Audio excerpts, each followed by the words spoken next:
అనుభవం ఉండే వ్యక్తికి ప్రస్తుతం ఆయన ప్లేస్లో మరొక అభ్యర్థిని నియమించినట్టుగా ఇక్కడ వార్తలు అయితే వస్తూ ఉన్నాయి.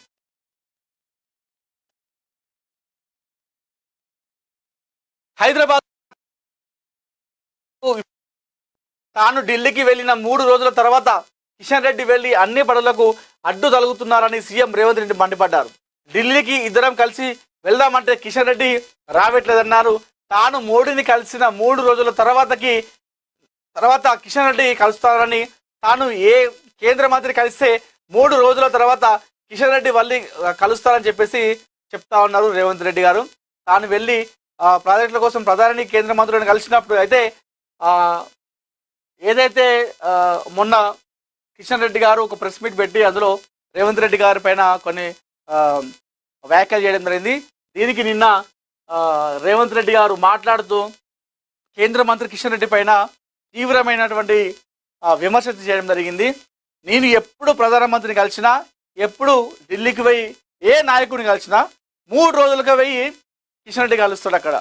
అక్కడ అంటే నేను ఏదైతే కార్యక్రమం కోసం, ఒక నిధుల కోసమో లేదా ఒక అభివృద్ధి పనుల కోసమో వెళ్తా కదా, ఆ వెళ్ళి మాట్లాడుతున్న క్రమంలో మాట్లాడిన తర్వాత అదే నాయకుడి దగ్గరికి ఒక 3 రోజుల గ్యాప్లో, 3 రోజుల వ్యవధిలో కేంద్ర మంత్రి కిషన్ రెడ్డి దగ్గర వాళ్ళతో మాట్లాడతారు. ఎందుకంటే నాకు ఇక్కడ అభివృద్ధి పనులు కాకుండా, నిధులు రాకుండా అడ్డు తలుగుతున్నాడు కిషన్ రెడ్డి అని చెప్పేసి ఒక తీవ్రమైనటువంటి ఒక స్టేట్మెంట్ అయితే పాస్ చేయడం జరిగింది మన సీఎం రేవంత్ రెడ్డి గారు. సో మరి దీనిపైన కిషన్ రెడ్డి ఏ విధంగా స్పందిస్తాడు అనేది చూడాలి.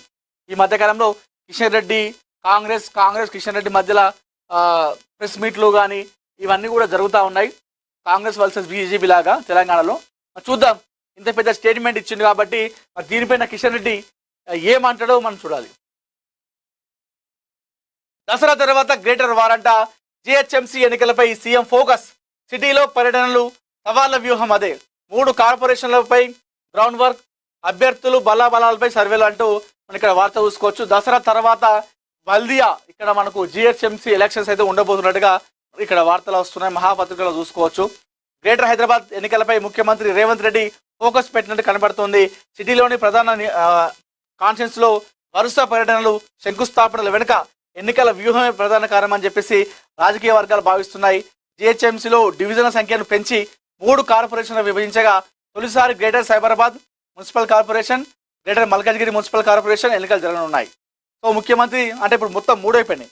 ఏదైతే అవుట్స్కట్స్లో ఉన్నటువంటి వాటిని కూడా గ్రామ పంచాయతీలు ఉండే కదా, మన మున్సిపల్ని కూడా జిహెచ్ఎంసీలోకి కలపడం జరిగింది. ఇప్పుడు మొత్తం ఓన్లీ ఇన్ని రోజులు ఓవరాల్గా మనం జిహెచ్ఎంసీ కేవలం హైదరాబాద్ మున్సిపల్ కార్పొరేషనే. ఇప్పుడు 3 విడిపోయింది కార్పొరేషన్లుగా. ఒకటేమో గ్రేటర్ సైబరాబాద్ కార్పొరేషన్ అయితే, మరొకటి గ్రేటర్ మల్కాజ్గిరి కార్పొరేషన్తో పాటు ఆల్రెడీ జిహెచ్ఎంసీ, మొత్తం 3 కార్పొరేషన్ల ప్రస్తుతం అయితే ఉన్నాయి. ఈ 3కి ఎన్నికలు జరగబోతున్నాయి. ఎంతో ప్రతిష్టాత్మకంగా తీసుకున్నట్టుగా తెలుస్తా ఉంది. అయితే ముఖ్యమంత్రి రేవంత్ రెడ్డి అయితే ఫిబ్రవరి 26లో ప్రభుత్వం పాత జిహెచ్ఎంసీని 3 వేర్వేరు కార్పొరేషన్లు విభజించిన తర్వాత రాబోయే ఈ ఎన్నికలు తెలంగాణ రాజకీయాల్లో ఒక మైలురాయి కానున్నాయి. ఎస్, ఖచ్చితంగా. ఎందుకంటే గతంలో మనం చూసాం లాస్ట్ టైం జిహెచ్ఎంసీ ఎన్నికల్లో అప్పుడు బీజేపీ స్టేట్ చీఫ్గా బండి సంజయ్ గారు ఉన్నారు. ఆయన ఆధ్వర్యంలో, ఆయన అధ్యక్షతన ఆల్మోస్ట్ జిహెచ్ఎంసీ అంటే బల్దియాపై ఆల్మోస్ట్ కాషాయ జెండా ఎగరవేసేటువంటి దగ్గరకు వెళ్ళింది. కొన్ని సీట్ల తేడాతోనే అక్కడ బీఆర్ఎస్ పార్టీ బల్దియా పైన గెలవడం జరిగింది. సో ఆ టైంలో బీజేపీ పార్టీ ఏ విధంగా అంటే ఆ ఎలక్షన్ రిజల్ట్ తర్వాత బీజేపీ పార్టీ తెలంగాణలో ఏ విధంగా ముందుకెళ్ళిందో అనేది మనకందరూ తెలిసిందే. అందుకోసమే జిహెచ్ఎంసీ ఎన్నికలను చాలా ప్రతిష్టాత్మకంగా తీసుకున్నారు ముఖ్యమంత్రి రేవంత్ రెడ్డి గారు. ఒక వ్యూహంగా వెళ్తా ఉన్నారు. ఈ వ్యూహంలో భాగమే ఏదైతే హైదరాబాద్లో ఉన్నటువంటి శంకుస్థాపనలు కావచ్చు, కొన్ని అభివృద్ధి పనులు చేయడానికి కూడా ఇవన్నీ కూడా కారణం అని చెప్పేసి చెప్తా ఉన్నారు. ఏదేమైనప్పుడు కూడా జిహెచ్ఎంసీ ఎన్నికల ఫలితాలు రాబోయేటువంటి ఎన్నికల పైన ప్రభావం ఖచ్చితంగా చూపుతాయనే దానికి మనం చెప్పుకోవచ్చు ఎగ్జాంపుల్గా.